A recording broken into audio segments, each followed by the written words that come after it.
O telefone tocou exatamente às 11h17 da manhã, um horário em que o silêncio costuma reinar na minha cozinha, interrompido apenas pelo tic-tac do relógio de parede e pelo aroma doce do bolo de milho que eu acabara de tirar do forno. Eu estava com as mãos levemente enfarinhadas, limpando o balcão de mármore, quando o som estridente me fez sobressaltar. Não era uma ligação comum. Eu sabia, com aquela intuição que Deus dá às mulheres que já viveram o suficiente para reconhecer o perigo, antes mesmo que ele se materialize, que algo estava profundamente errado. Atendi com o coração batendo contra as costelas, sentindo o calor do forno ainda morno no meu rosto. Do outro lado, a voz de um homem polida, porém carregada de uma hesitação que gelou o meu sangue, identificou-se como funcionário do Banco do Brasil. Ele não perguntou se eu estava bem.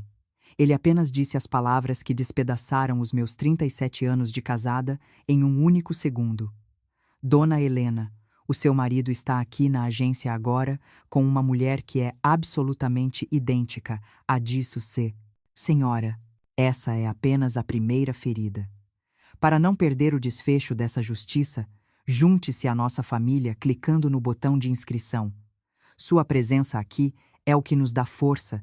Eu ri por reflexo uma risada curta e nervosa que morreu na minha garganta seca. Respondi que aquilo era impossível, que o senhor Ricardo estava em uma viagem de negócios em Curitiba, que ele havia se despedido de mim com um beijo na testa às 6 da manhã. O silêncio que seguiu na linha foi denso, pesado como chumbo. O homem pigarreou e baixou o tom de voz, como se temesse que as próprias paredes do banco pudessem ouvi-lo. Ele insistiu que o senhor Ricardo estava tentando realizar um resgate vultoso de uma aplicação e que algo não se encaixava.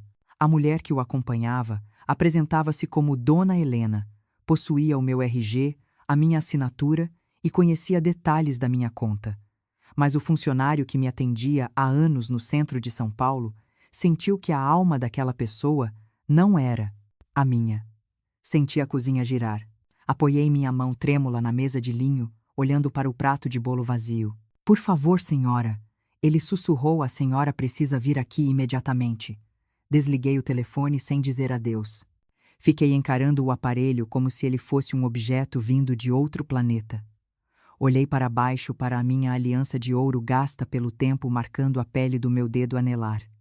Eu confiei. Durante décadas, eu assinei papéis que Ricardo me trazia durante o café da tarde, sempre com um sorriso cansado, dizendo que eram apenas burocracias da consultoria financeira dele. Eu nunca li uma linha sequer. Eu pensava que essa confiança era amor. Mas naquele momento, com o cheiro do bolo de milho tornando-se insuportável, percebi que aquela confiança tinha sido a minha cegueira voluntária. Deus escreve certo por linhas tortas, eu costumava dizer. Mas talvez as linhas da minha vida estivessem sendo apagadas por mãos que eu um dia beijei. Peguei o meu casaco azul marinho, o mesmo que uso para ir à missa aos domingos, e caminhei até o espelho do corredor. Eu vi o reflexo de uma mulher de 62 anos, com rugas que contavam histórias de sacrifícios, com o cabelo grisalho preso em um coque impecável. Eu vi a Dona Helena, que criou o Tiago e a Beatriz com todo o esmero, a mulher que abriu mão da carreira de professora para ser o alicerce de um homem que agora aparentemente usava a minha vida como um disfarce. Alguém estava lá fora respirando o meu nome e usando o meu rosto para me roubar não apenas dinheiro, mas a minha própria existência. Saí de casa quase correndo, o barulho da rua me atingindo como uma ofensa. Como o mundo podia continuar girando enquanto o meu chão estava desmoronando sob os meus pés? Dentro do táxi, o trajeto até o banco pareceu uma eternidade em câmera lenta. Eu olhava para as minhas mãos e via as manchas da idade, via a verdade física da minha vida. Ninguém é idêntico a ninguém. Eu repetia para mim mesma, tentando acalmar o tremor que subia pelas minhas pernas. Ao chegar na agência, o segurança me olhou 2 vezes, com uma expressão de confusão que quase me fez gritar. Ele olhou para dentro, depois para mim, e abriu a porta com uma hesitação óbvia. Eu não era uma cliente. Eu era um fantasma encontrando o próprio corpo. Fui conduzida a uma pequena sala de reuniões com paredes de vidro e persianas entreabertas. O funcionário que me ligou estava lá pálido como cera. Ele não disse nada, apenas apontou para a fresta da persiana. Meu corpo reagiu antes da minha mente. Minhas pernas fraquejaram e eu tive que segurar no encosto de uma cadeira de couro frio. Lá estava ele, Ricardo, O meu marido, o homem que eu amamentei nos momentos de doença, o pai dos meus filhos. Ele estava de pé conversando com o gerente com uma naturalidade que me causou náuseas. E ao seu lado, sentada com uma elegância que eu reconheci como minha, estava ela. A mulher usava o mesmo corte de cabelo que o meu, o mesmo tom de cinza perolado. Ela vestia um casaco muito parecido com o meu. E o que mais me doeu, ela segurava o anel de formatura da minha mãe, que eu achei ter perdido há 3 anos. Ela movia as mãos da mesma forma que eu, tocando o braço de Ricardo com uma familiaridade obscena, rindo de algo que o gerente dizia. Ricardo não parecia nervoso. Ele parecia confortável, até orgulhoso daquela criatura que ele mesmo com certeza tinha moldado. Vi quando ele se inclinou e sussurrou algo no ouvido dela, e ela assentiu com aquela inclinação de cabeça que eu faço quando estou de acordo. Não era uma coincidência grotesca. Era um ensaio de anos. Alguém não se torna idêntico a outra pessoa por acidente. Eu percebi com uma lucidez que me gelou a espinha que os atrasos dele, as viagens frequentes para Curitiba, que agora pareciam mentiras deslavadas, os presentes estranhos que ele me dava, roupas que eu nunca escolheria, perfumes que ele insistia que eu usasse. Tudo tinha sido parte de um treinamento. Ele estava criando uma cópia, uma Dona Helena, sem voz, sem reclamações e principalmente sem direitos. O que a senhora quer fazer? Perguntou a mulher do jurídico do banco, observando o meu choque. Eu olhei para ela, depois voltei o olhar para o vidro. Vi meu marido sorrir para a impostora, um sorriso de cúmplice de alguém que acredita que o crime perfeito não deixa rastros. Eu pensei no meu casamento na nossa casa, no nome que eu defendi com tanta honra. Pensei nos meus filhos que idolatravam aquele pai. Se eu entrasse ali agora e gritasse, ele se defenderia. Ele diria que eu estava louca, que a idade estava me afetando, que aquela mulher era apenas uma assistente. Ele usaria a minha própria imagem contra mim. Mas ali naquela sala, pequena e fria, uma voz dentro de mim, uma voz que eu não ouvia há décadas, sussurrou: observa, Helena. Aprende o jogo dele. Não se apresse na colheita se você quiser que o fruto seja a justiça. Eu me ajeitei na cadeira, recuperei a postura e olhei para a funcionária com olhos que já não choravam mais. Nada, respondi com uma calma que me surpreendeu. Não vamos fazer nada agora. Eu me levantei devagar, sentindo cada ossinho do meu corpo protestar, e saí do banco pela porta lateral sem que eles me vissem. Caminhei 2 quadras sem sentir os meus pés tocarem o asfalto. Entrei em um café pequeno, pedi um copo de água e observei o meu reflexo na vitrine. A mulher que me devolvia o olhar não era mais a esposa submissa que saíra de casa para assar um bolo. Havia um brilho metálico nos meus olhos, uma força que nascera da traição mais profunda que um ser humano pode sofrer. Ele acreditava que tinha me apagado.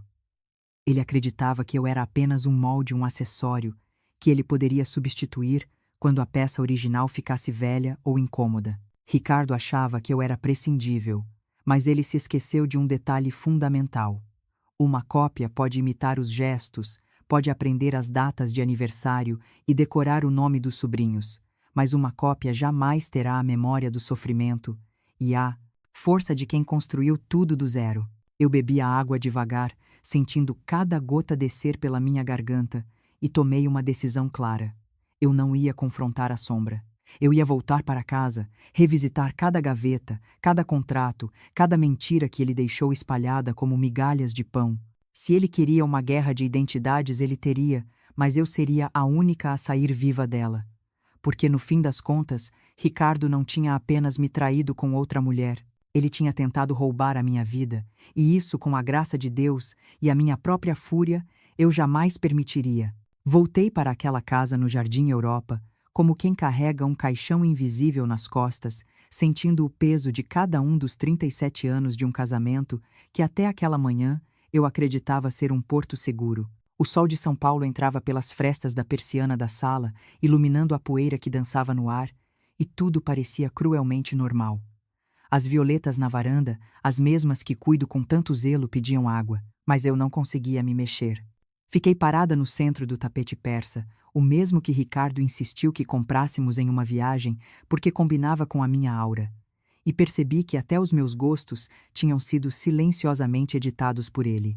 Olhei para as minhas mãos e a ausência do anel de formatura da minha mãe queimava como uma brasa viva. Aquela mulher, aquela sombra que ele treinou para me substituir, estava usando o meu legado como um adereço de cena. Senti uma náusea profunda, um gosto amargo de bile e traição que nenhuma oração parecia capaz de aplacar. Como pude ser tão cega por tanto tempo? Como permiti que ele transformasse a minha essência em um manual de instruções para uma amante?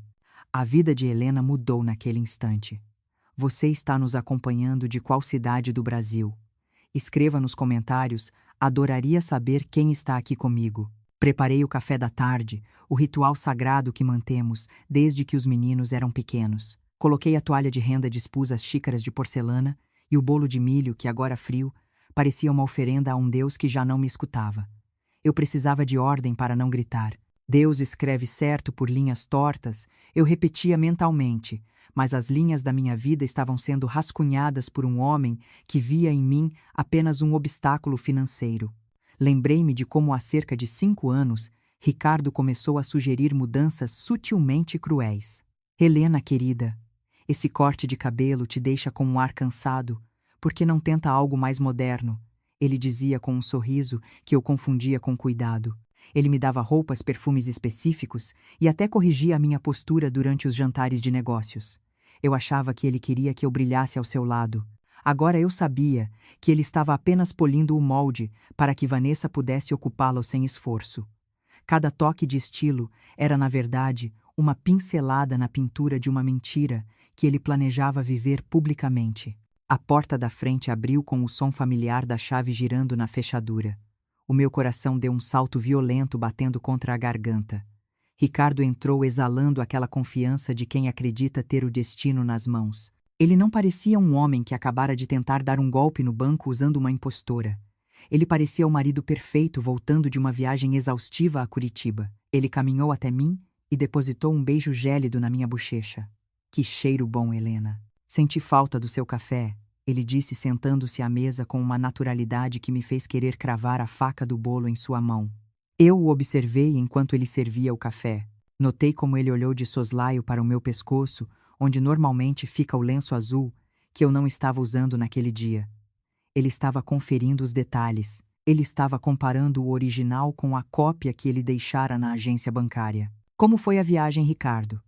As reuniões foram produtivas, perguntei, e minha voz saiu tão calma que eu mesma me assustei. Ele começou a relatar uma série de mentiras sobre contratos e investidores, gesticulando com a mesma mão que horas antes eu vira tocar o braço daquela mulher com uma intimidade obscena.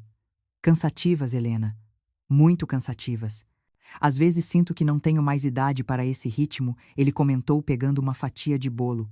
Aquela era a deixa. Ele estava preparando o terreno para a narrativa da minha suposta senilidade.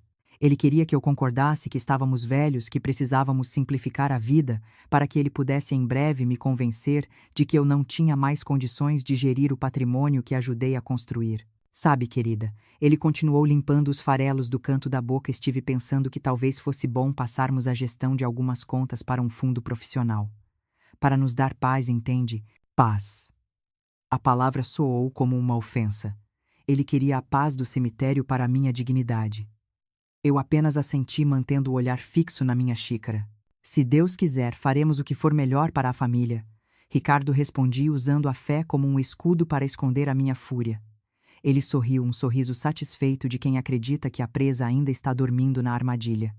Mas então ele fez algo que quebrou o último resquício de hesitação que eu ainda tinha. Ele tirou do bolso uma pequena caixa de joalheria. Trouxe uma lembrança para você. Vi no aeroporto e achei que era a sua cara. Abri a caixa e senti o meu estômago despencar. Era um frasco de perfume. O mesmo perfume que Vanessa exalava no banco. Ele não estava apenas me presenteando. Ele estava ajustando o meu aroma para que, quando a substituição fosse definitiva, ninguém notasse a diferença. O telefone dele vibrou sobre a mesa, uma notificação de mensagem que ele rapidamente cobriu com a mão, mas não antes de eu notar o brilho de urgência em seus olhos. Trabalho, ele murmurou, levantando-se apressado. Vou tomar um banho e descansar um pouco. Eu fiquei ali sozinha na sala, que agora parecia um cenário de teatro cercada por móveis que testemunharam 37 anos de uma dedicação que ele considerava descartável. Levantei-me e fui até o quarto dele, nosso quarto, que agora cheirava a traição e planejamento frio. Enquanto ouvia o som da água do chuveiro caindo, abri o armário dele com mãos que não tremiam mais. Eu buscava algo, qualquer rastro físico daquela vida paralela que ele construíra com os meus retalhos. No fundo da gaveta de meias, sob um fundo falso que ele achava que eu nunca descobriria, encontrei uma pasta de couro preta. Ao abri-la, a extensão da crueldade de Ricardo se revelou de forma absoluta. Não eram apenas fotos de Vanessa. Eram estudos detalhados sobre mim. Havia listas de nomes de parentes distantes, que eu raramente mencionava, datas de falecimento de tios, o nome da minha primeira professora primária. Havia até anotações sobre como eu costumo reagir a más notícias e quais são as minhas expressões quando estou confusa. Ele tinha transformado a minha vida, a minha intimidade mais sagrada, em um roteiro para uma atriz. Eu não era sua esposa. Eu era o seu objeto de pesquisa. Senti uma vontade súbita de incendiar aquela casa, de queimar cada memória que ele corrompera com a sua ganância. Mas eu sabia que o fogo da justiça precisava ser controlado para ser eficaz. Fechei a pasta e a recoloquei exatamente onde estava. Voltei para a varanda e olhei para a rua movimentada lá embaixo. Ricardo achava que eu era uma versão reduzida de mim mesma, uma mulher que apenas aceitava o destino sem questionar. Ele acreditava que, ao criar uma cópia perfeita, ele poderia herdar a minha vida sem ter que carregar o fardo da minha presença.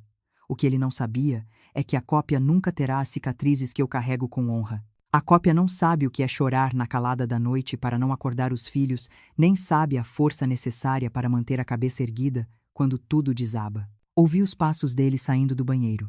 Helena, você está bem? Ficou tão calada depois que eu cheguei, ele perguntou da porta do quarto, o tom carregado daquela falsa preocupação que agora me dava asco. Voltei-me para ele e sorri o sorriso mais doce e letal que já produzi em 62 anos. Estou ótima, Ricardo. Apenas refletindo sobre o quanto as coisas podem mudar em um único dia.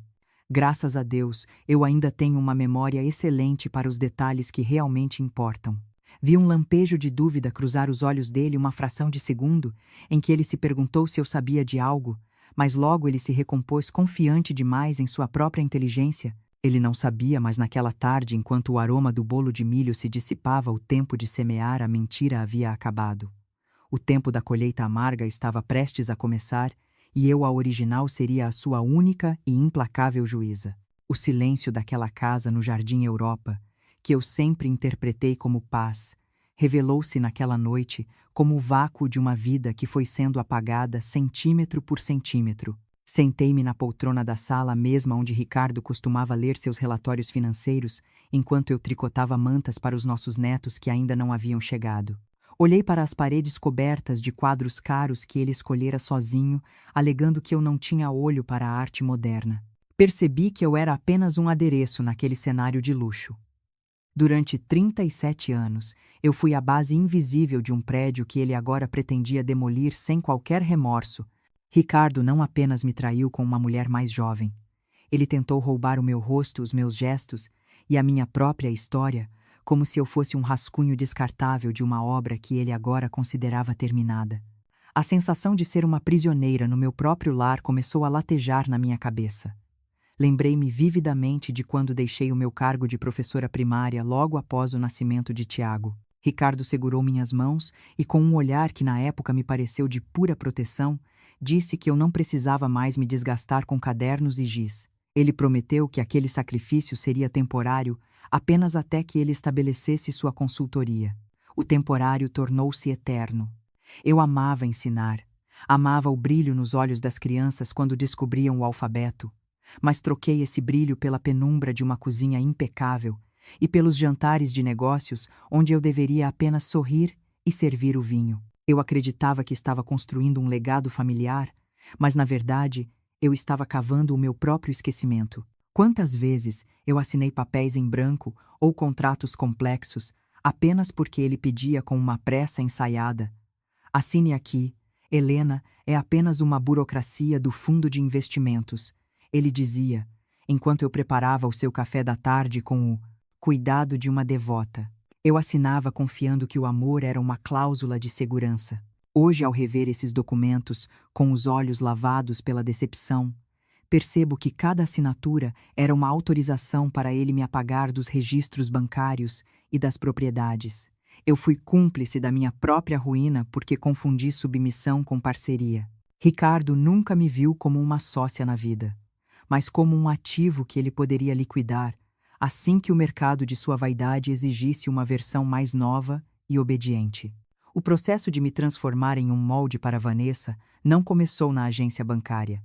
Ele começou há anos em detalhes que eu, na minha ingenuidade, chamei de cuidado.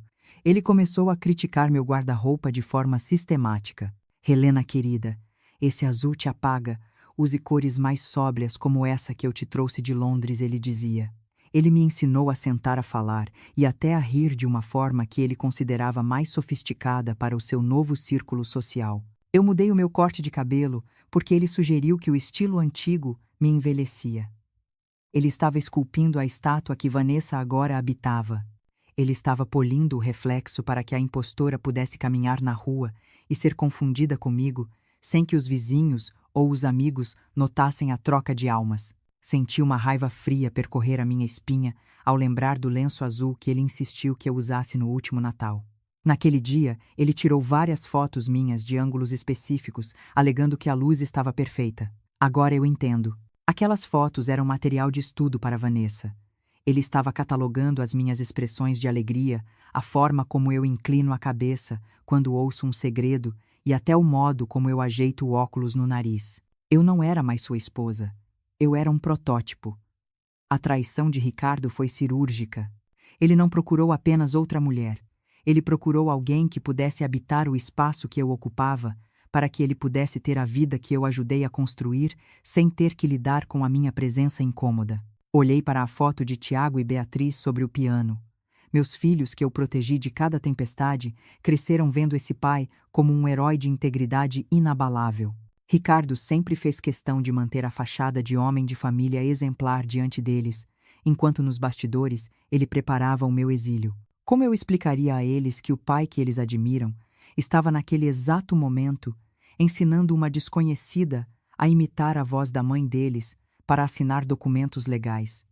A dor de imaginar a decepção deles era quase maior do que a dor da própria substituição. Eu me senti como um fantasma observando o seu próprio velório, enquanto o viúvo já discutia a partilha dos bens com a próxima titular. Lembrei-me das muitas noites em que ele chegava tarde de Curitiba, alegando reuniões exaustivas com governadores e empresários. Eu ficava acordada esquentando o jantar, preocupada com a saúde dele. Graças a Deus você está bem, eu dizia, beijando o seu rosto, que cheirava a um perfume que eu agora reconhecia como o de Vanessa. Ele aceitava o meu carinho com uma frieza que eu interpretava como cansaço. Deus escreve certo por linhas tortas, mas Ricardo estava tentando reescrever a Bíblia da nossa união com mentiras descaradas. Ele se sentia seguro no meu silêncio.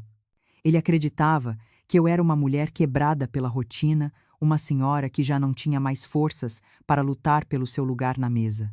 A humilhação de ser vista como alguém substituível é uma ferida que não sangra para fora, ela corrói por dentro. Vanessa não era apenas mais jovem, ela era uma ferramenta de precisão usada para me despojar de tudo o que eu tinha. Ver aquela mulher rindo no banco, tocando o braço do meu marido, com a propriedade de quem já se sentia dona da casa, foi o despertar mais brutal de toda a minha vida. Eu percebi que a doçura que eu cultivei durante décadas foi usada contra mim como uma fraqueza. Ricardo achou que eu morreria em silêncio, aceitando a aposentadoria compulsória de uma vida que ele decidiu encerrar unilateralmente. Ele subestimou a força de uma mulher que passou 30 anos ensinando crianças a ler. Nós sabemos que o fim de uma lição é apenas o começo de outra muito mais complexa. Levantei-me da poltrona e caminhei até o espelho do hall. Toquei o meu rosto, as linhas ao redor dos meus olhos não eram falhas, eram as provas de que eu realmente vivi cada um daqueles momentos que ele tentava vender para outra pessoa. Ele podia copiar o meu cabelo e o meu casaco, mas Vanessa nunca teria o peso da minha consciência, nem a memória do suor que eu derramei para que Ricardo tivesse um terno limpo e uma casa organizada para receber seus investidores. A cópia é sempre uma ofensa ao original, mas também é um reconhecimento de sua importância. Se Ricardo se deu ao trabalho de criar uma duplicata de mim, é porque o meu nome ainda tem o poder que ele tanto deseja controlar. Senti uma clareza gelada tomar conta do meu peito. Eu não iria para o quarto chorar. Eu não iria ligar para os meus filhos em desespero para buscar consolo. Eu iria para o escritório secreto dele, o lugar onde ele trancava os segredos que ele achava que eu era estúpida demais para compreender. Eu precisava encontrar a prova física do quanto ele já tinha transferido para as mãos daquela sombra.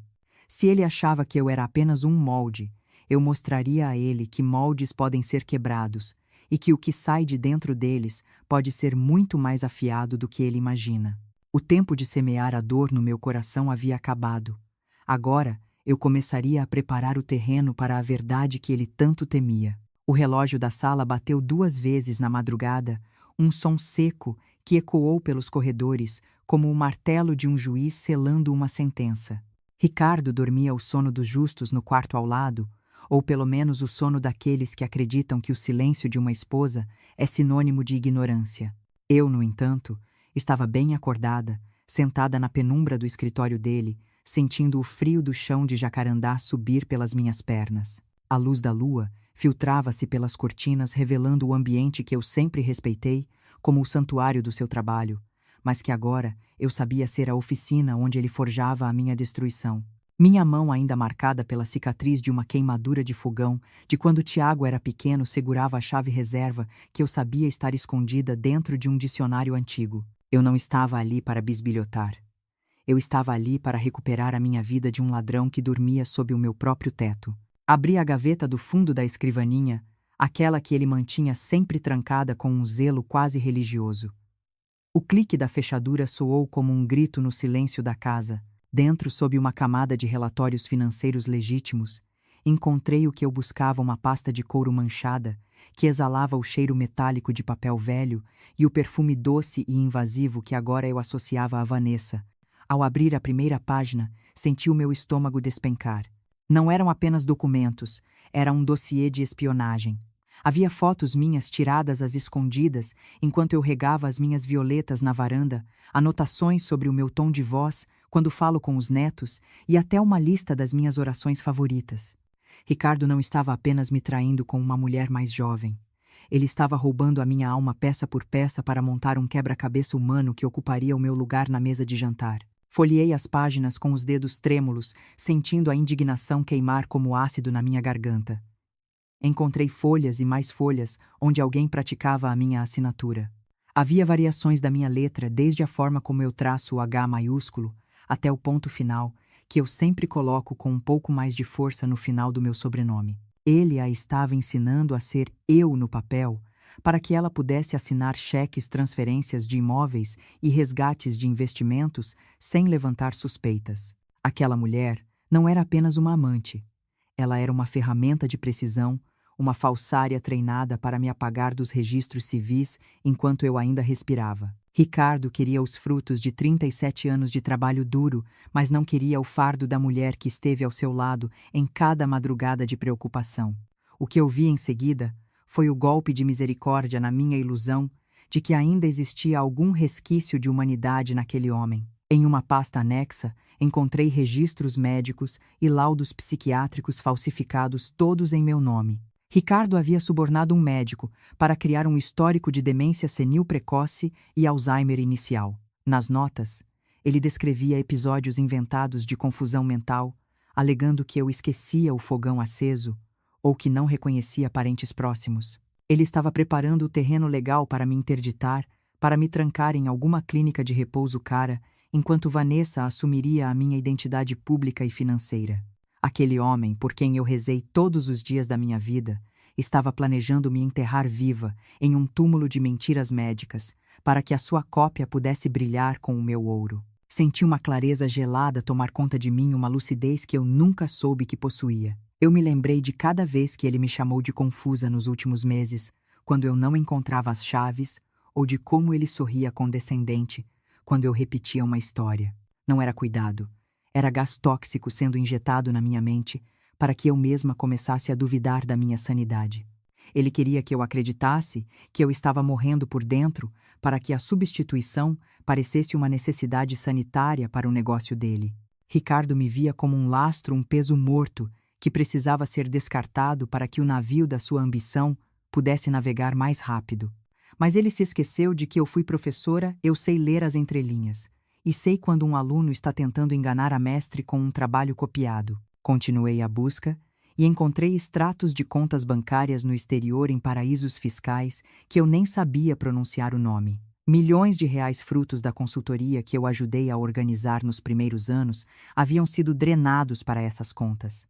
O beneficiário final não era Ricardo nem os nossos filhos Tiago e Beatriz, mas sim uma empresa de fachada registrada no nome de Vanessa. Ele estava transferindo o nosso patrimônio familiar, o suor de décadas de economia e sacrifício, para as mãos de uma mulher que nunca carregou uma caixa de mudança, nem nunca passou uma noite em claro cuidando de um filho com febre. Ele estava leiloando o futuro dos nossos filhos por um rabo de saia que sabia imitar o meu sorriso. Senti as lágrimas subirem, mas eu as empurrei de volta com uma fúria que me deu forças para continuar. No fundo da pasta havia uma pequena caixa de veludo azul. Ao abri-la, vi o anel de formatura da minha mãe, a única joia que eu realmente amava. Ricardo me disse que eu a havia perdido em um passeio no parque 2 anos atrás. Eu chorei por semanas a perda daquela peça, e lá estava ela guardada como um troféu macabro. Ele a havia tirado de mim para dar a Vanessa, para que a cópia tivesse o brilho do original. Naquele momento, eu entendi que Ricardo não sentia apenas desprezo por mim. Ele sentia prazer em me despojar de tudo o que eu valorizava. Para ele, eu já era um cadáver, e ele estava apenas distribuindo os meus pertences pessoais para a sua nova e melhorada versão de esposa. Levantei-me da cadeira sentindo o peso daquela pasta nas minhas mãos, como se carregasse uma bomba nuclear. Eu olhei para o retrato de família na parede oposta, Ricardo sorrindo, eu ao seu lado, as crianças no meio, uma imagem de perfeição que agora parecia um cenário de papelão prestes a ser consumido pelo fogo. Eu não era mais a dona Helena que aceitava o destino com um graças a Deus. Eu era a mulher que tinha visto o rosto do diabo e o diabo tinha a aparência do homem que eu amei por quase 40 anos. A dor da traição financeira era imensa, mas a tentativa de me roubar a sanidade e a identidade era um pecado que eu não poderia perdoar, nem nesta vida, nem na outra. Caminhei de volta para o meu quarto, em silêncio, cada passo dado, com uma determinação que eu nunca imaginei possuir. Eu não iria confrontar Ricardo naquela madrugada.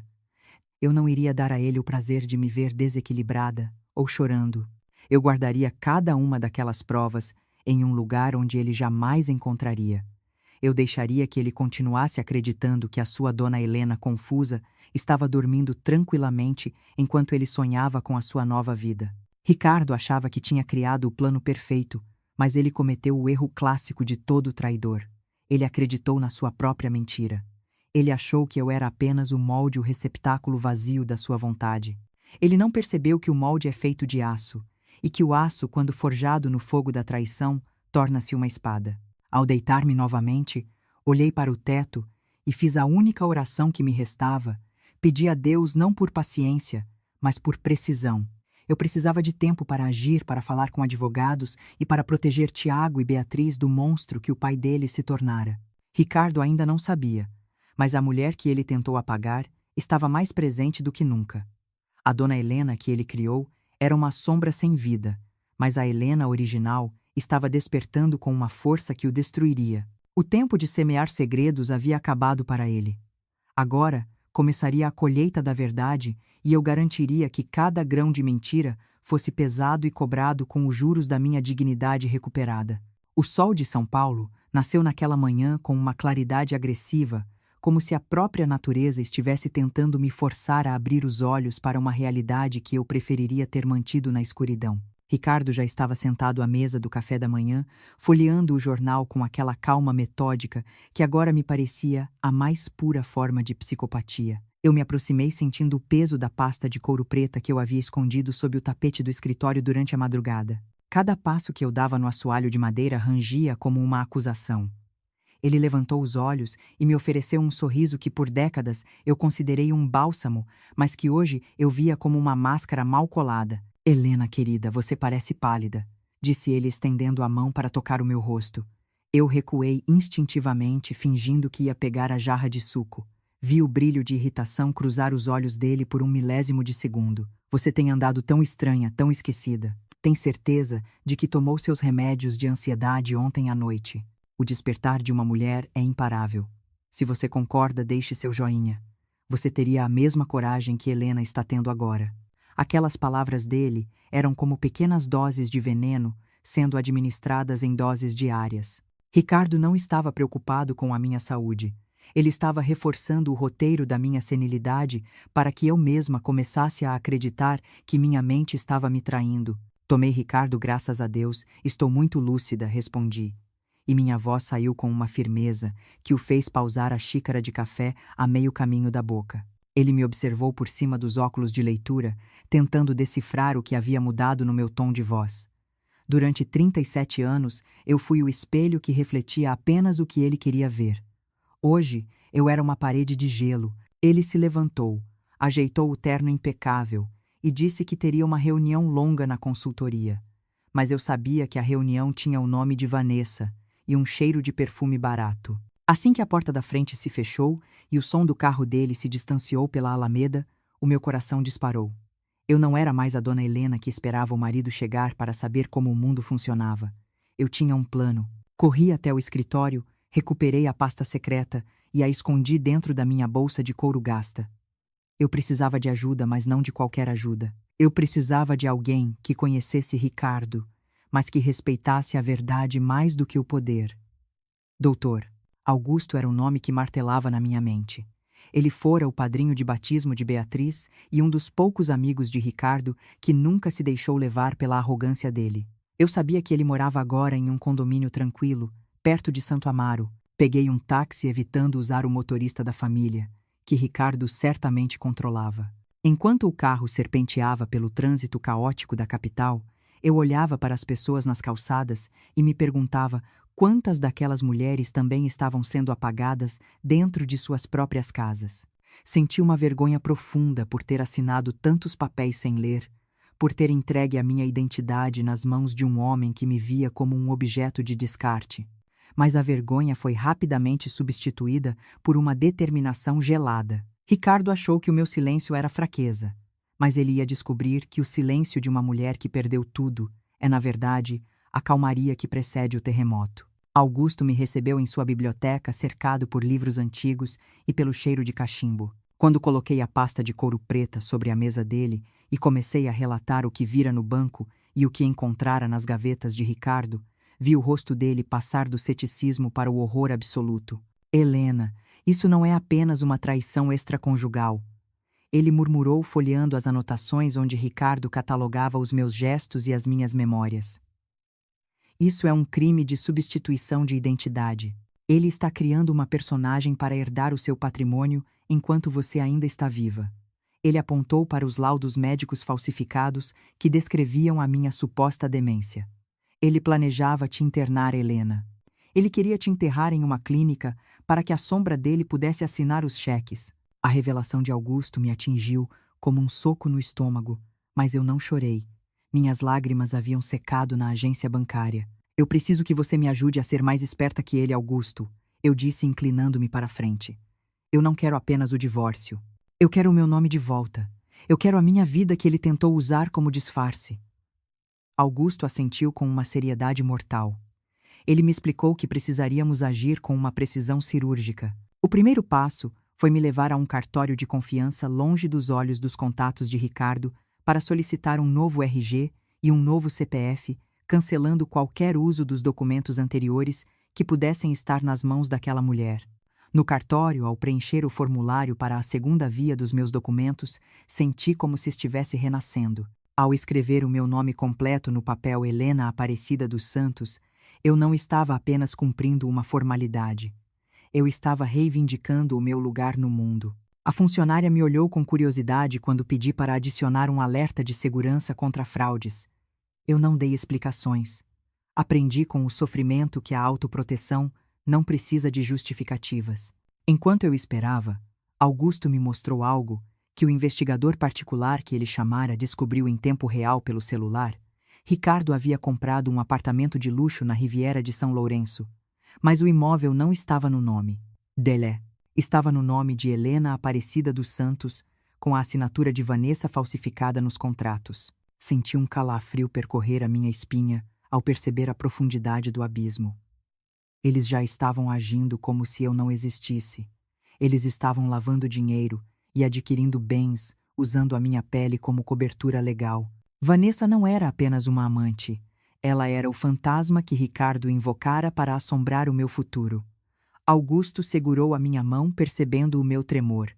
Helena, nós vamos deixar que eles avancem um pouco mais. Se os interrompermos agora, ele dirá que foi um erro. Precisamos que eles tentem um movimento maior, algo que os prenda de forma irreversível. Você consegue continuar fingindo em casa. Você consegue ser a dona Helena confusa por mais alguns dias. Olhei para o meu reflexo na placa de metal da repartição pública. Eu vi uma mulher que passara 30 anos ensinando crianças que a verdade sempre vence a mentira nos livros de história. Agora eu teria que provar isso na vida real. Consigo, respondi.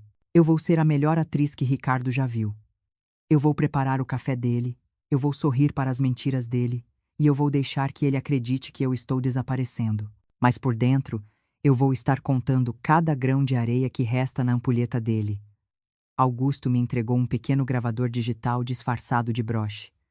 Use isso quando ele começar com as conversas sobre a sua memória. Precisamos de provas de que ele está tentando te induzir a um estado de incapacidade. Voltei para casa ao entardecer, encontrando Ricardo já na sala servindo-se de um uísque.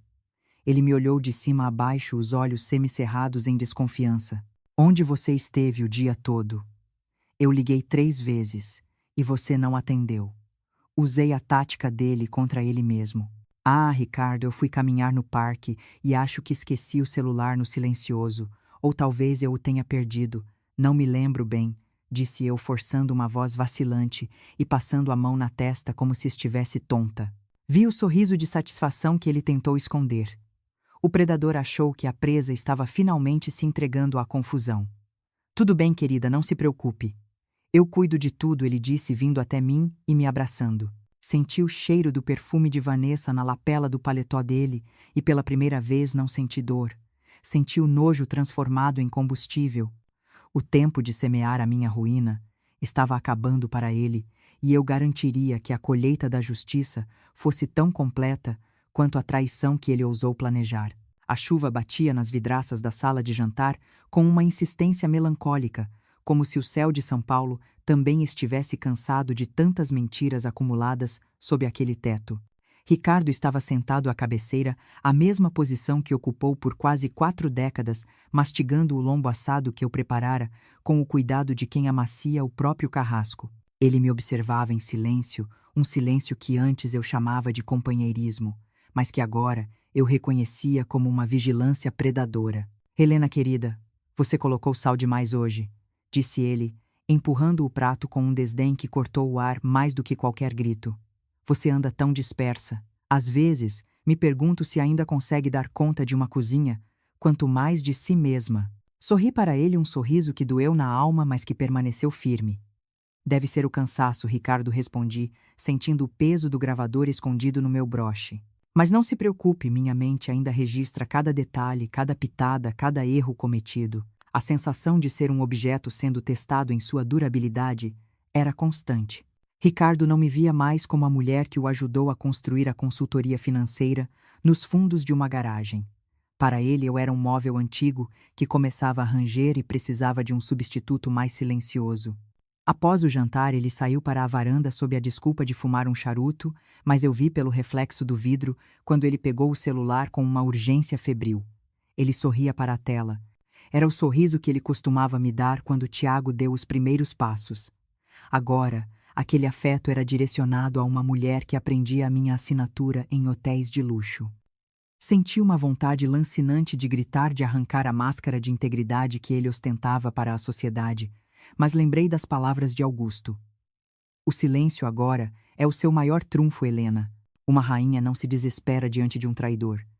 Ela prepara o xeque-mate. Aproveitei a sua distração na varanda e subi até o sótão, o único lugar da casa que ele raramente visitava por causa da sua alergia ao pó.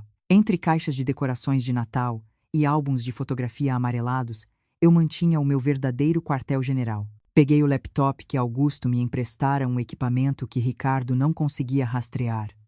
As imagens que o investigador particular enviara naquela noite fizeram meu coração parar. Vanessa não estava apenas usando as minhas roupas ou o meu perfume. Ela fora fotografada dentro de uma loja de noivas de alta costura, provando um vestido de seda, que era uma cópia quase exata do modelo que usei no meu jubileu de prata.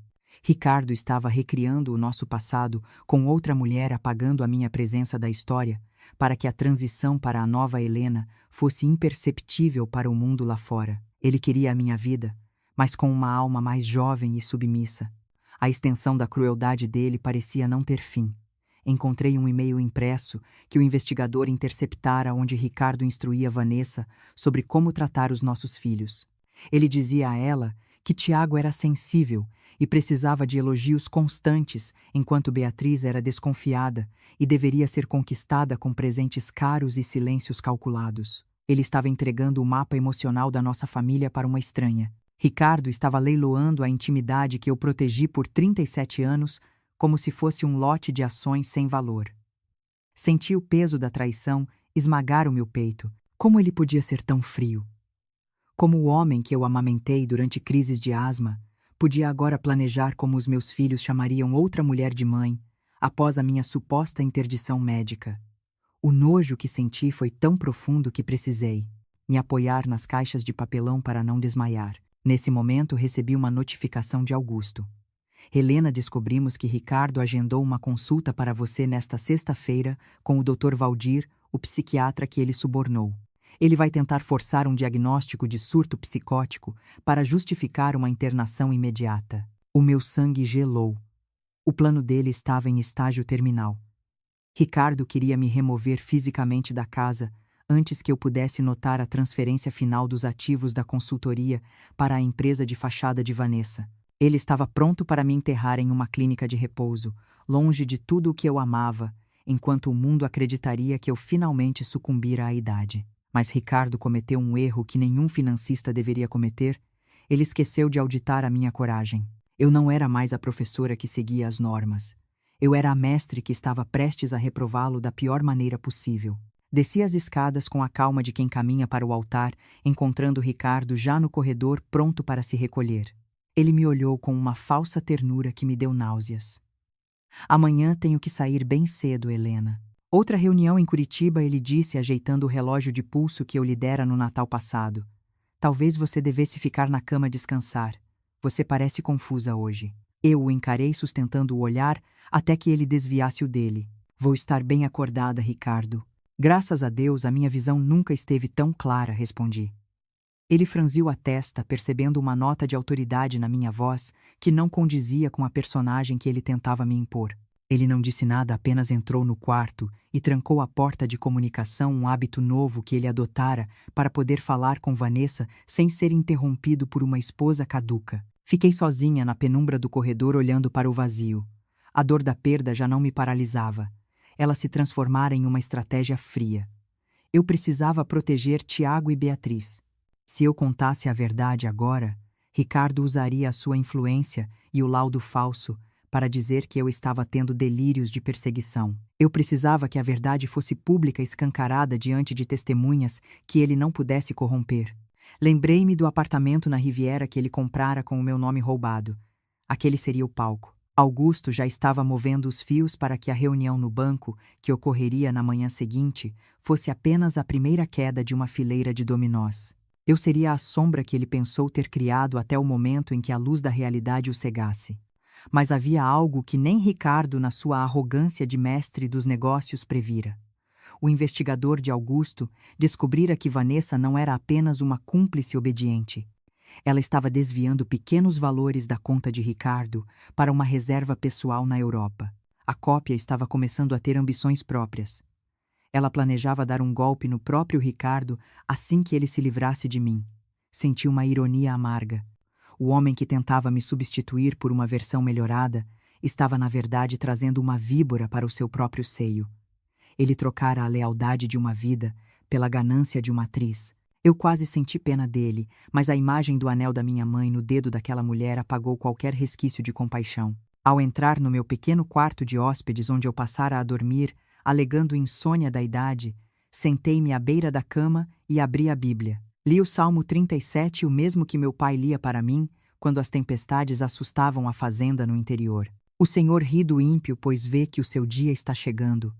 Fechei o livro com uma certeza inabalável. Ricardo achava que estava limpando o meu nome da sua vida, mas ele estava apenas escrevendo o seu próprio obituário social e financeiro. Eu não precisava de gritos. Eu precisava de provas. E eu as tinha todas. O dossiê de Augusto estava completo.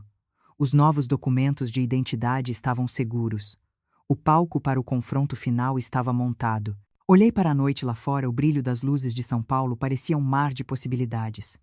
Ricardo ainda dormia acreditando que na manhã seguinte estaria um passo mais perto da sua liberdade de ouro. Ele não sabia que a mulher que ele subestimou, a dona Helena, que ele chamou de inútil e cansada, era a única coisa que mantinha o império dele de pé.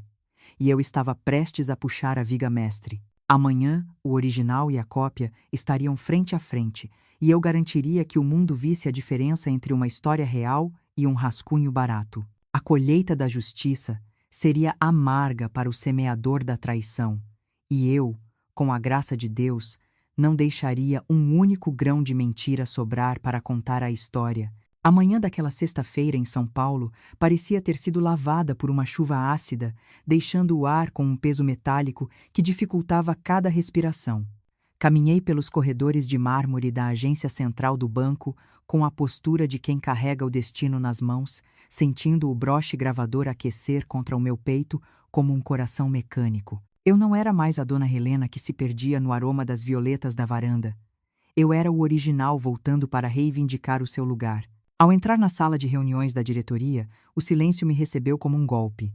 Ricardo estava sentado à cabeceira, a imagem da arrogância financeira, gesticulando com uma segurança que me deu náuseas. Ao lado dele, a sombra que ele criara, Vanessa, estava vestida com o meu conjunto de seda azul petróleo, o mesmo que usei no batizado de Beatriz. Ela não apenas usava as minhas roupas. Ela ocupava o meu espaço com uma audácia que beirava o sacrilégio. Ricardo levantou os olhos e, com um cinismo que me fez duvidar da sua humanidade, sorriu com pena. Helena querida, você não deveria ter vindo, ele disse a voz pingando uma falsa doçura. Você sabe que essas crises de confusão só pioram quando você tenta lidar com números. A humilhação pública planejada meticulosamente pelo homem que eu amei por quase 40 anos era a sua arma final. Ele se virou para o gerente e para a advogada do banco, balançando a cabeça em um gesto de falso lamento, afirmando que a minha senilidade estava atingindo um estágio preocupante. Eu o observei em silêncio, sentindo cada célula do meu corpo se transformar em aço. Ricardo apontou para Vanessa, apresentando-a como a verdadeira Helena, alegando que eu era apenas uma parente distante que, em seu delírio, acreditava ser a esposa dele. O que ele não esperava era que o anel de formatura da minha mãe, brilhando no dedo anelar daquela impostora, seria o rastilho de pólvora da minha fúria. A cópia achava que o brilho do ouro lhe daria a alma do original, mas ela não passava de uma moldura vazia, tentando sustentar uma pintura que não lhe pertencia. Olhei para Ricardo e vi o monstro sem disfarce. Ele não queria apenas o dinheiro da consultoria. Ele sentia um prazer doentio em me apagar da minha própria vida, enquanto eu ainda estava ali para assistir. Nesse momento, a porta se abriu e Dr. Augusto entrou, sua presença robusta e honesta, quebrando a atmosfera de mentiras que Ricardo construíra. Ele não cumprimentou meu marido. Ele apenas colocou uma pasta de couro sobre a mesa, o som seco do impacto, silenciando as justificativas covardes de Ricardo. Ricardo franziu a testa, a confiança vacilando pela primeira vez, perguntando o que um velho advogado aposentado fazia ali. Augusto o ignorou com uma elegância que Ricardo jamais alcançaria e se virou para a junta jurídica do banco. Estamos aqui para resolver uma disputa de identidade, ele declarou, e minha cliente possui evidências de que o senhor Ricardo está liderando um esquema de fraude documental e indução à incapacidade mental. Ricardo soltou uma risada nervosa, alegando que eu estava caduca e que Augusto estava sendo manipulado por uma mulher que já não distinguia a realidade da ficção. Ele tentou me tocar, um gesto de controle disfarçado de afeto, mas eu recuei com um olhar que o fez estacar no lugar. Vanessa, sentindo que o seu papel estava sendo ameaçado, interveio com a voz perfeitamente modulada que Ricardo lhe ensinara. Eu sou Helena Aparecida dos Santos, ela afirmou, olhando nos olhos do gerente, com uma sinceridade cênica que quase me impressionou. Esta senhora precisa de ajuda médica, não de advogados. Ricardo assentiu, reforçando que eu vinha misturando memórias e que o Dr. Valdir já havia assinado um laudo de internação para a minha própria segurança. Senti o gosto amargo da traição total. Ele queria me trancar em uma cela de luxo para que a sua boneca de seda pudesse desfrutar dos frutos do meu sacrifício. Mas Ricardo cometeu um erro que a sua ganância o impediu de ver. Ele acreditou que eu continuaria sendo o reflexo passivo das suas vontades. Eu me inclinei para a frente, apoiando as mãos na mesa, e encarei a impostora. Já que você diz ser, eu respondi com uma calma que fez Ricardo suar. Me diga qual é o segundo nome da minha mãe, aquela que deu o anel que você está usando agora. O silêncio que se seguiu foi absoluto, quebrado apenas pelo zumbido do ar-condicionado. Vanessa hesitou, o olhar correndo desesperadamente para Ricardo em busca de um sinal. Ricardo pigarreou, tentando dizer que a pergunta era irrelevante e que o estresse do momento estava bloqueando a memória da sua esposa. Vanessa arriscou um palpite baseada nas anotações que Ricardo fizera a Maria. Ela disse com um sorriso forçado. Sorri de volta, um sorriso gelado que selou o destino deles. Minha mãe se chamava Aparecida como eu, e o segundo nome dela era um segredo que eu só contei a Ricardo em uma noite de Natal, sob a promessa de que seria a nossa herança de afeto. Ricardo empalideceu, percebendo que a cópia falhara no detalhe mais íntimo. A advogada do banco anotou o erro com uma precisão clínica, enquanto Vanessa começava a murchar na cadeira, a máscara de elegância caindo para revelar uma mulher mesquinha e encurralada pela própria ambição. Augusto então abriu a pasta e distribuiu cópias dos meus novos documentos emitidos 2 dias antes no cartório. Estas são as identidades legítimas da dona Helena, ele explicou, e qualquer transação tentada com os documentos anteriores que foram roubados pelo senhor Ricardo constitui crime federal de falsidade ideológica. Ricardo tentou se levantar, gritando que aquilo era um complô que eu estava traindo após décadas de proteção. Proteção, Ricardo? Perguntei, minha voz, cortando o ar como uma navalha. Você chama de proteção o plano de me internar em uma clínica de repouso enquanto essa mulher dorme nos meus lençóis e assina os meus cheques. Você tentou me matar socialmente porque eu me tornei um lastro para os seus novos investimentos. Vi o choque nos olhos dele ao ouvir a palavra lastro, o termo técnico que ele usara no e-mail para os seus advogados corruptos. Ele percebeu que eu vira tudo que eu estivera no seu escritório secreto e que a esposa confusa era, na verdade, a sua mais implacável vigilante. A diretoria do banco anunciou a suspensão imediata de todas as contas e a abertura de uma auditoria forense nos ativos da consultoria. Ricardo desabou na cadeira, a imagem do consultor de sucesso desmoronando para revelar um homem covarde e patético. Vanessa, vendo que o navio estava afundando, fez o movimento que eu já previra. Ela se virou contra o seu criador. Foi tudo ideia dele, ela gritou, apontando o dedo trêmulo para Ricardo. Ele me prometeu uma vida de rainha, se eu aprendesse a imitar L.A. Ele me deu os diários dela. Ele me forçou a praticar a assinatura por horas. Ele disse que ela era uma velha inútil que nem notaria a diferença. O desprezo de Vanessa por Ricardo era a única coisa honesta naquela sala. Ricardo olhou para ela com horror, percebendo que trocara a lealdade de uma vida pela ganância de uma atriz que agora o entregava aos lobos para tentar salvar a própria pele. Levantei-me da mesa com uma dignidade que Ricardo nunca conseguiria comprar. Olhei para a mulher que tentou roubar o meu rosto e senti apenas uma profunda tristeza por sua vacuidade. E para Ricardo, o homem que eu amamentei e por quem rezei, não restava mais nada em meu peito além de um vácuo gelado. Você achou que podia me apagar, Ricardo, mas se esqueceu de que eu sou a mestre da minha própria história, declarei antes de caminhar em direção à porta. Saí da sala acompanhada por Augusto, deixando para trás os gritos de desespero de um homem que descobriu que o pior erro de um financista é subestimar o valor do caráter original. Na calçada, o ar de São Paulo finalmente pareceu puro.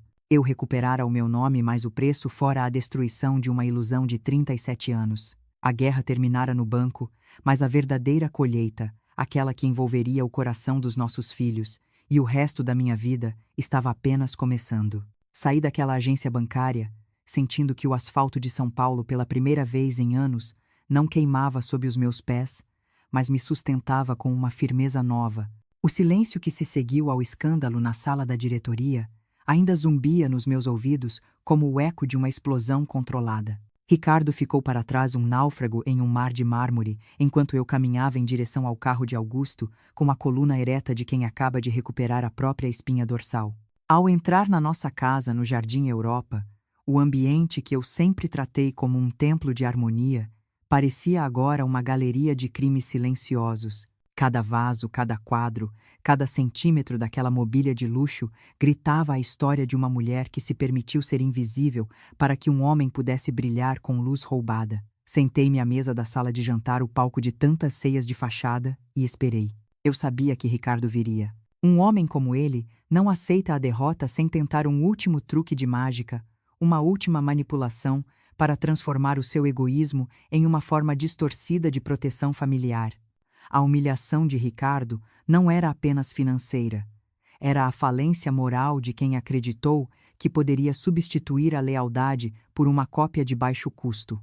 Quando ouvi o som do carro dele na garagem, meu coração não acelerou de medo, mas de uma antecipação gélida. Ele entrou em casa sem a sua habitual aura de comando. Seus ombros estavam caídos, o terno italiano parecia subitamente largo demais para um homem que acabara de ser desmascarado diante da lei e de sua própria consciência. Ele caminhou até a sala e parou diante de mim, tentando sustentar um olhar que agora era apenas um rascunho de arrogância. Helena, ele começou a voz trêmula e carregada de uma falsa emoção que me deu náuseas.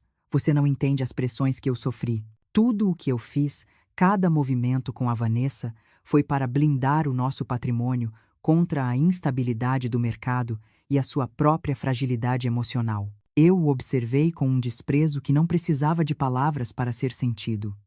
Fragilidade emocional. Ricardo, repeti, deixando a frase pairar no ar como fumaça tóxica.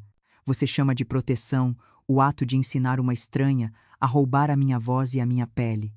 Você tentou me apagar da minha própria vida, enquanto eu ainda estava viva para servir o seu café. Vi o suor frio escorrer pelas têmporas dele, enquanto ele tentava formular uma defesa. O mestre das finanças estava falido de argumentos. Ricardo tentou se aproximar, um gesto de afeto ensaiado, que eu bloqueei com um olhar de gelo.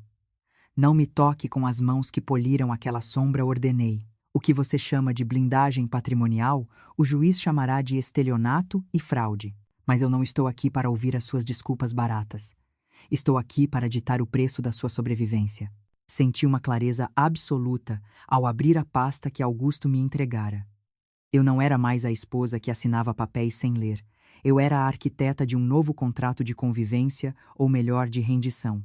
Ricardo achava que o jogo terminaria com o bloqueio das contas, mas ele se esqueceu de que eu passara décadas ouvindo seus planos e conhecia cada esconderijo da sua ambição. Antes que ele pudesse abrir a boca para implorar, eu revelei o meu primeiro golpe. Eu já havia conversado com Tiago e Beatriz. Seus filhos sabem de tudo, Ricardo. Eles viram os vídeos, leram os e-mails e ouviram a sua nova Helena confessar que você a chamava de necessidade sanitária para se livrar de mim. Vi o momento exato em que o resto de integridade que ele tentava manter se estilhaçou. Perder o respeito dos filhos era o túmulo que ele não esperava cavar tão cedo. A dor dele, no entanto, não aplacava a minha sede de justiça. Eu precisava garantir que o veneno que ele injetou na nossa família fosse neutralizado de forma definitiva. Inclinei-me para a frente e apresentei o ultimato. Você tem duas escolhas, Ricardo, e nenhuma delas inclui a sua dignidade de volta. A primeira é o processo criminal completo. Augusto já tem as provas da falsificação de documentos e do suborno ao psiquiatra. Você passará os seus últimos anos em uma cela, e o nome da nossa família será arrastado pela lama de cada jornal econômico deste país. O seu império de consultoria será desmantelado centavo por centavo para pagar as indenizações e os custos processuais. Você sairá de lá sem nada, nem dinheiro, nem filhos, nem o seu reflexo no espelho. Ricardo desabou na poltrona oposta, a imagem da derrota absoluta. Ele sabia que eu não estava blefando. Uma professora sabe quando o aluno não tem mais como escapar da reprovação. E a segunda escolha, ele perguntou quase em um sussurro, a voz quebrada pela vergonha. A segunda escolha, continuei, é a sua morte social dentro desta casa.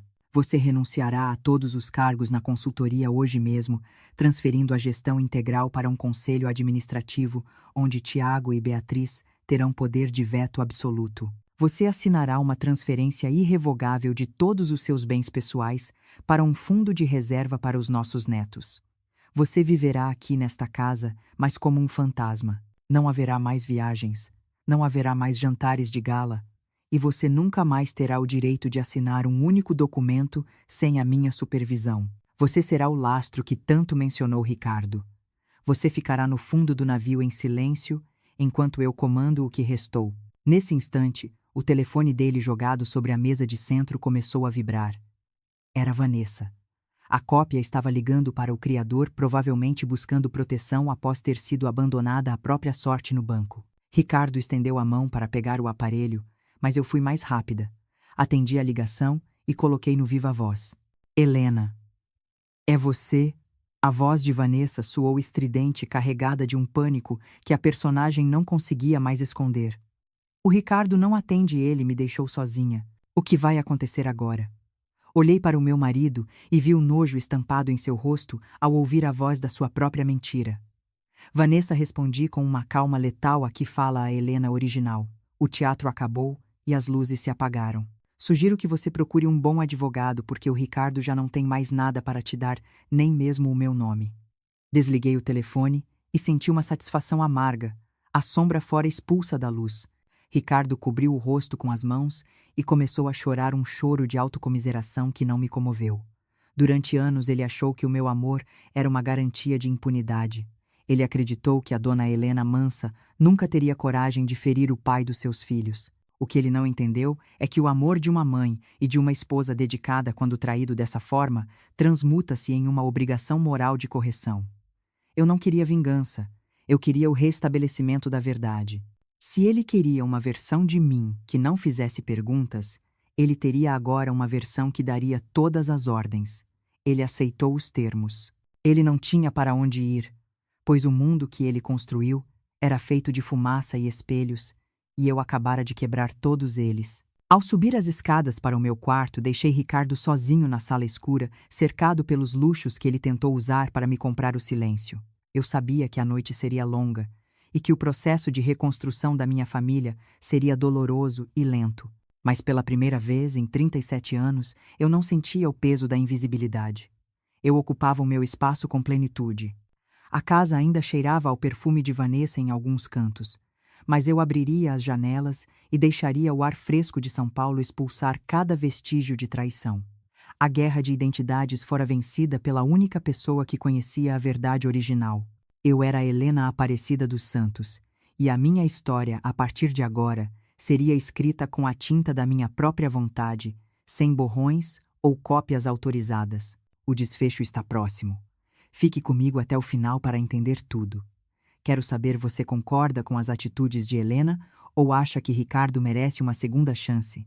A mansão no Jardim Europa nunca pareceu tão vasta e, ao mesmo tempo, tão sufocante quanto na manhã seguinte ao confronto final. O silêncio que antes eu preenchia com o som do rádio ou com o burburinho das tarefas domésticas, agora era um vazio denso, uma presença física que ocupava cada fresta das portas de Jacarandá.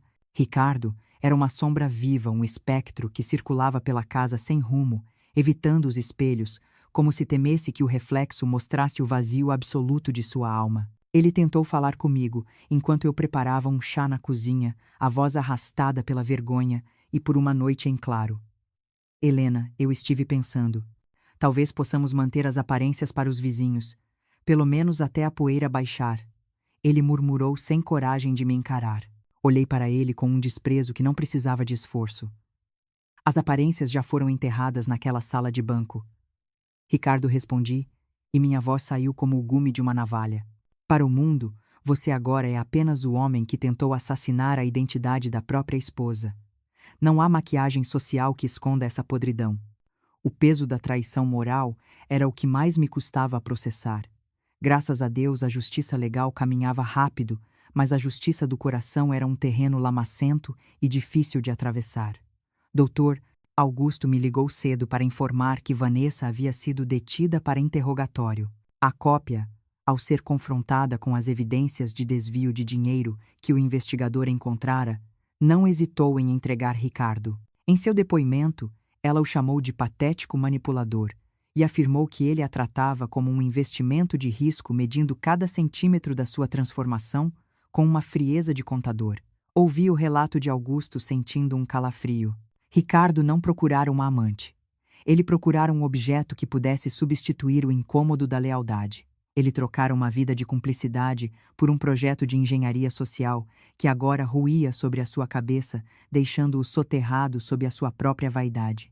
A parte mais dolorosa dessa colheita amarga foi o encontro com os nossos filhos Tiago e Beatriz.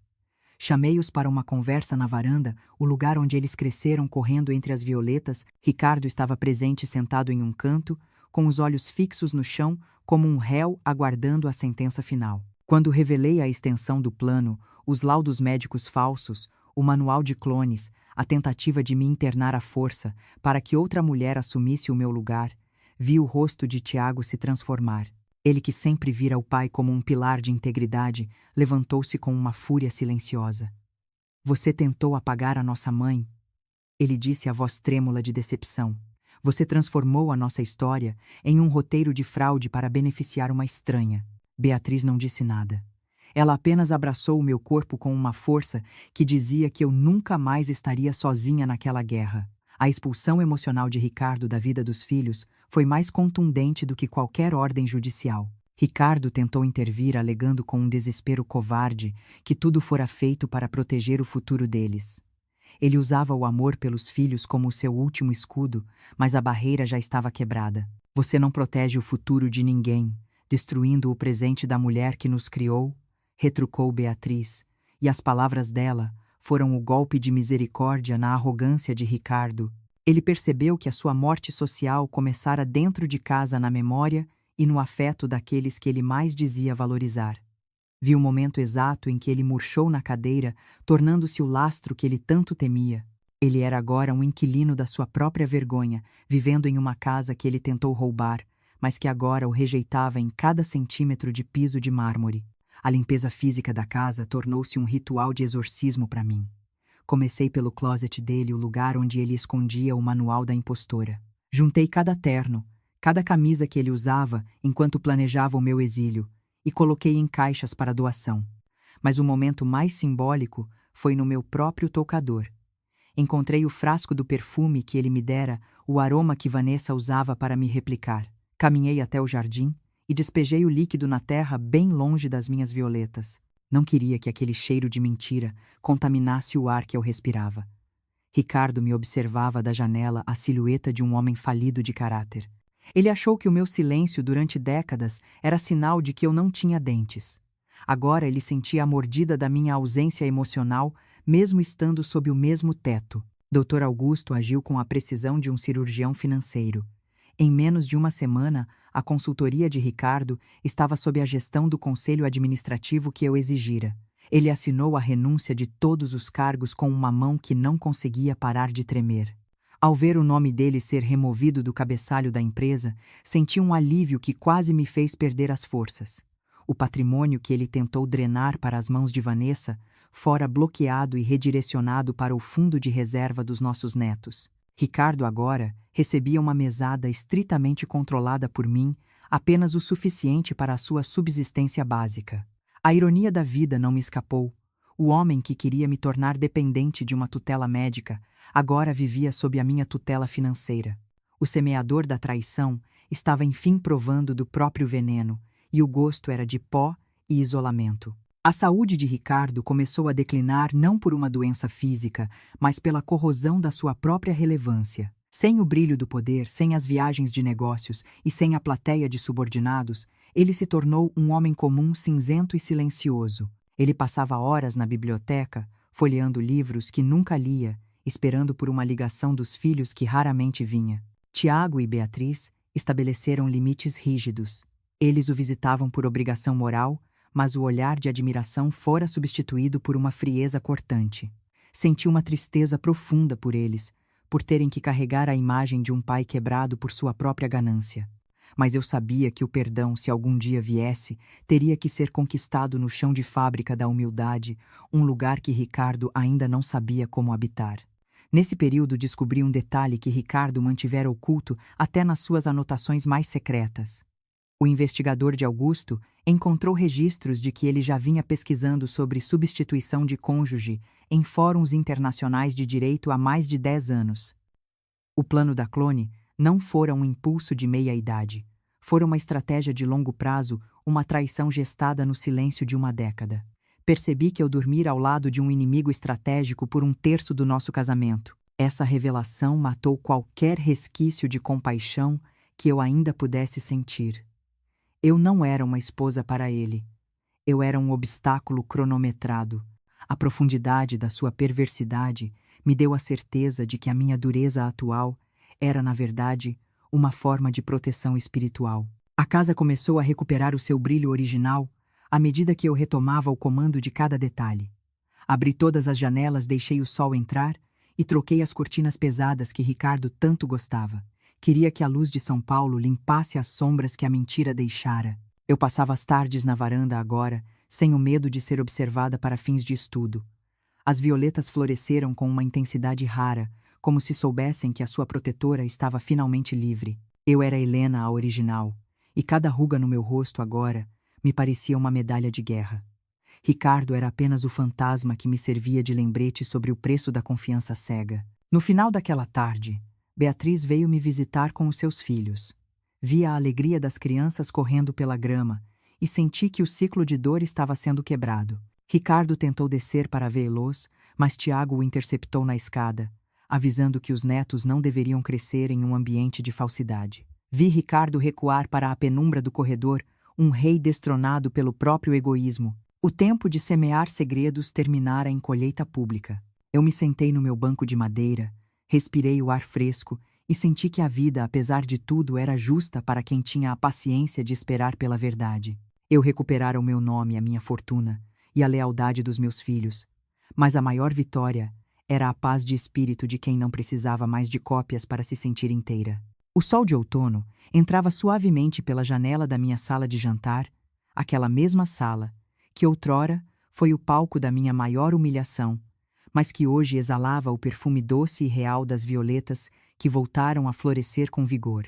Eu me sentia como se estivesse despertando de um longo inverno de 37 anos, um sono profundo, onde eu permiti que o meu nome fosse apenas um eco da vontade de Ricardo. Sentei-me à cabeceira da mesa, o lugar que reivindiquei como meu, e observei o vapor subindo da minha xícara de café. Pela primeira vez em décadas, eu não estava esperando as ordens de ninguém, nem temendo o julgamento de um marido que me via como um objeto descartável. Eu era Helena Aparecida dos Santos, a mulher que sobreviveu à tentativa de ser apagada em vida, e cada ruga no meu rosto agora me parecia um mapa de vitória, não uma falha a ser corrigida por uma cópia mais jovem e obediente. Ricardo apareceu na fresta da porta, arrastando os pés com uma lentidão que denunciava a sua queda. O homem que antes ditava o ritmo da consultoria financeira de São Paulo, com um estalar de dedos, agora parecia um inquilino assustado na sua própria história. Ele tentou puxar uma cadeira, mas o meu olhar o deteve no meio do caminho. Helena, eu preciso de mais um adiantamento da mesada.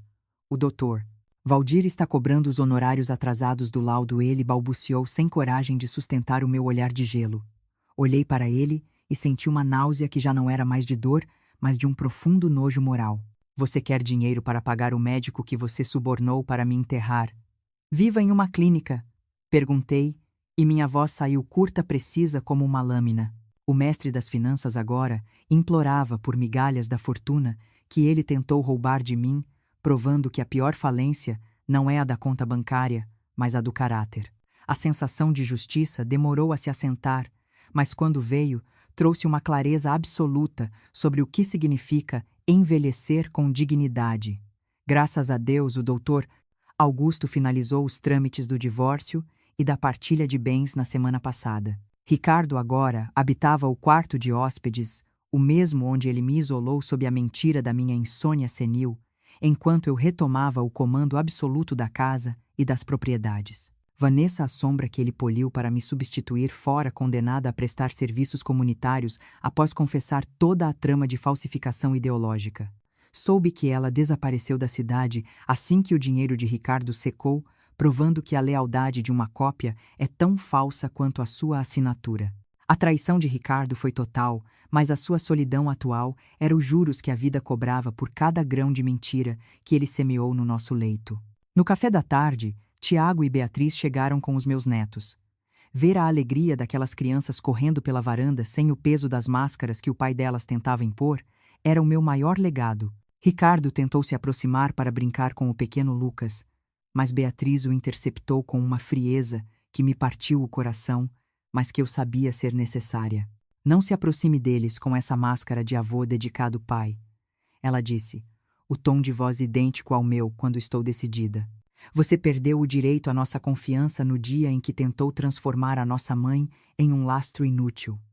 Vi Ricardo recuar para a penumbra do corredor, um fantasma de si mesmo, enquanto os netos me abraçavam.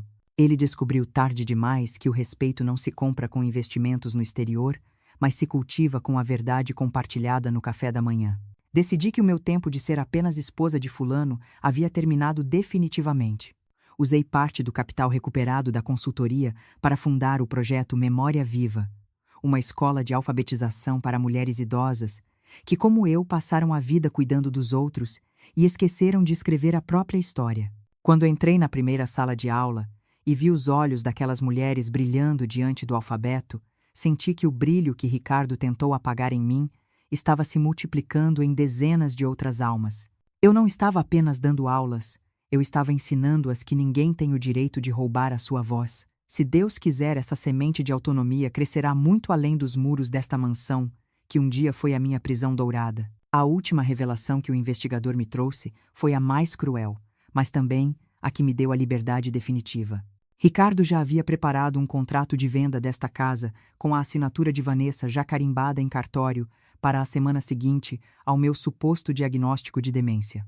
Ele planejava me despachar para uma clínica no interior e mudar-se para a Europa com a impostora usando o dinheiro da venda da nossa história para financiar uma vida de luxo e anonimato.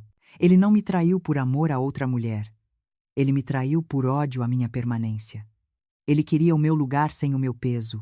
Ao ler aquele contrato cancelado, percebi que a doçura que eu cultivei durante décadas foi a armadura que me protegeu, pois ele nunca imaginou que sob a seda do meu lenço azul batia o coração de uma vigilante. Uma tarde, enquanto eu organizava a biblioteca, encontrei o diário que Ricardo usou para catalogar as minhas reações emocionais. Folheei as páginas com um nojo clínico, lendo como ele descrevia os meus medos para que Vanessa pudesse simulá-los. Ele escreveu que eu era previsível e lenta. Sorri sozinha no escritório que agora era meu. A lentidão que ele desprezava era a paciência da colheita, Ricardo, sussurrei para o silêncio. Você achou que eu era um livro lido, mas esqueceu que eu sou a autora. Rasguei cada página daquele diário e as queimei na lareira assistindo às cinzas da impostora subirem pela chaminé.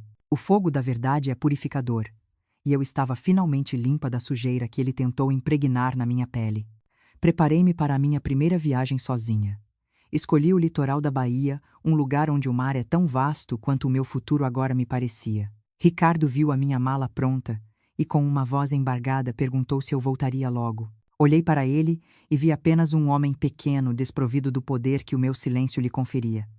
Vou viver a minha vida, Ricardo, a vida que você mandou eu esquecer, respondi.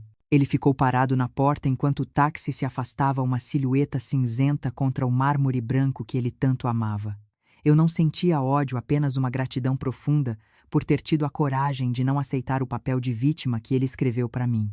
Caminhando pela areia da praia, senti o vento salgado desarrumar o meu cabelo grisalho e sorri para o horizonte. Eu não precisava de um espelho para saber quem eu era. Eu sentia o meu nome pulsando em cada passo, em cada escolha, em cada não que eu aprendi a dizer após os 60 anos. A jornada de Dona Helena termina aqui como personagem submissa, mas a história de Helena Aparecida começa hoje como a única titular do seu destino. A mentira de Ricardo foi o fertilizante da minha força, e a colheita que eu colhia agora era de uma liberdade que não tem preço. Eu aprendi que o amor verdadeiro não exige que você se apague, mas que você ocupe o seu lugar com plenitude e respeito. Justiça ou perdão? O que você escolheria? Obrigada por caminhar comigo. Não esqueça de deixar seu like e compartilhar com uma amiga que precisa ouvir isso. Escrevi o meu nome na areia molhada relena e deixei que a onda o levasse. Não porque eu quisesse que ele desaparecesse, mas porque eu sabia que não importa quantas ondas venham à memória daquela que se levantou da mesa da traição, permanecerá gravada na alma de quem teve a coragem de escutar. Eu recuperei a minha fortuna, o meu nome e a lealdade dos meus filhos, mas a maior vitória foi a paz de quem já não precisa de cópias para se sentir inteira. Olhei para o sol se pondo no mar, pintei o céu de laranja e rosa em meu coração e agradeci. Graças a Deus eu sou a original, e a minha história está apenas começando. O pôr do sol traz a paz após a tempestade. Como está seu coração agora? Escreva uma palavra que define essa história para você.